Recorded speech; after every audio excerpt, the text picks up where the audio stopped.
নবীজির জুতো মুবারক একজন ইহুদির বাচ্চা সন্তান নিয়ে বুকের মধ্যে লাগাই রাখতো। একটা দিন যখন নবীজির রহমাতুল লিল আলামিন খবর পেয়েছেন ও ছেলেটা অসুস্থ, নবীজি সবকিছুকে ফেলে ওই ছেলেকে দেখার জন্য চলে গিয়েছেন। সুবহানাল্লাহ। যাওয়ার পরে নবী বুঝতে পারলেন তার আর দুনিয়ার ভিসা বেশিক্ষণ নাই। রবের কাছে দোয়া করলেন, ও আল্লাহ, আমাকে মহাব্বত করে আমার জুতা নিয়েছে, আমাকে মহাব্বত করে আমার জুতা বুকে নিয়েছে।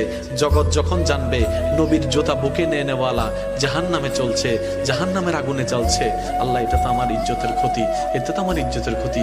তুমি না বলেছো ওয়ারাফানা লাকা যিকরাক, তুমি তো বলেছো ওয়ালা সাওফা ইউতিকা রাব্বুকা ফাতারদা, তুমি তো আমাকে বলেছো ওয়ামা আরসালনাকা ইল্লা রাহমাতাল লিল আলামিন।